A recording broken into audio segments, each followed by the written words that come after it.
우리가 친구나 어떤 사람들과 약속을 했을 때 그 사람이 일방적으로 약속을 취소하거나 연기했을 때 우리는 때로는 화가 나기도 합니다. 그런데 홍수, 태풍과 같은 천재지변 때문에 나에게 정해진 일정이 변경될 수밖에 없을 때 그때는 화가 나기도 하지만 그보다는 순응하게 됩니다. 왜냐하면 우리가 대자연의 힘을 이길 수 없다는 것을 알기 때문에 그렇습니다. 우리는 그만큼 대자연의 그 거대한 힘 앞에서는 일종의 경외감 같은 것들을 가질 수밖에 없습니다. 태국의 푸켓과 인도 반다체에서 그리고 일본에서 쓰나미가 일어났을 때 여러분 그 바다의 위력 앞에서 얼마나 인간이 속수무책이었는지 여러분 보셨을 것입니다.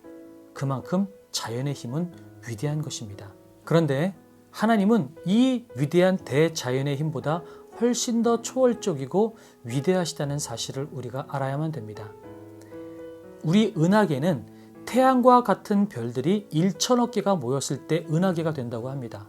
그리고 그 은하계가 1천억 개 정도가 모이면 우주가 된다고 합니다.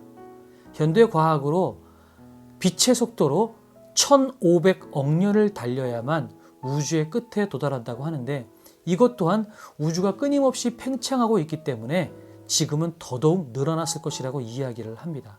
미국을 출발한 보이저호는 30년이라는 시간을 날라서 태양의 끝 명왕성 앞에 도달했다고 이야기를 합니다. 그만큼 우주의 광활함, 그 초월적인 존재 앞에서 인간이 얼마나 작은 존재인지를 우리는 깨닫게 됩니다. 바로 예배는 그 하나님의 초월성 앞에서 내 자신을 내려놓는 시간입니다. 바쁘게 돌아가는 현대사회 속에서 갑자기 들이닥치는 그 대자연의 재앙이 닥쳤을 때 그냥 거기에 내 모든 것들을 내어 맡기고 머물러 있듯이 주일마다 예배에 참석해서는 초월적인 하나님의 위대함 앞에서 나의 능력, 경험, 나의 삶의 패턴까지 내려놓는 것입니다. 일상에서 틈틈이 모든 생각을 멈추고 하나님의 위대함을 묵상하는 것입니다. 일주일의 하루인 주일만큼은 내 모든 시간을 그분 앞에 내어 맡기는 것입니다. 그리고 그분의 전능하심, 위대하심을 찬양하고 그분의 영광을 즐거워하고 묵상하는 것입니다.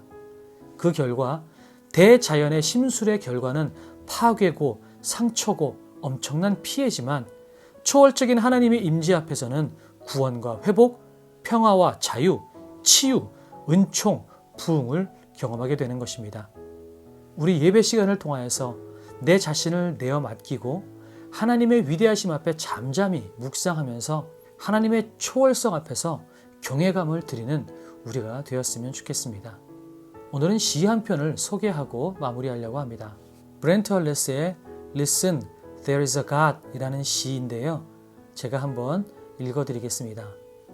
별들은 하나님의 지문이요 해는 그의 광휘의 지극히 작은 일부분이다.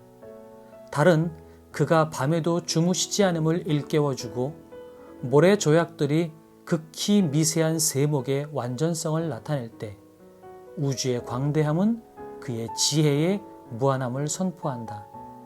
사자는 그분의 두려움 없음을, 곰은 그분의 능력을, 매는 그분의 예리한 통찰력을 보여주지만 아직 그들은 하나님의 전능하심과 편재하심의 극히 일부분에 지나지 않는다. 모든 나무는 천국을 지목하고 모든 새는 지저귀 노래가 있다. 바람의 모든 순간조차 나름 방향이 있다. 아름답게 디자인된 우리의 세상에 혼돈이란 없다.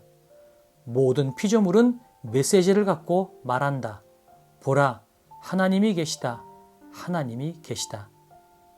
그래서 오늘은 이 초월적인 힘 앞에 내 모든 것들을 내려놓듯이 우주 만물의 창조주이신 그분께 드리는 예배 시간에 내 마음의 태도도 나를 주장하지 않고 겸손히 내려놓는 겸허함과 순종함이 있는가?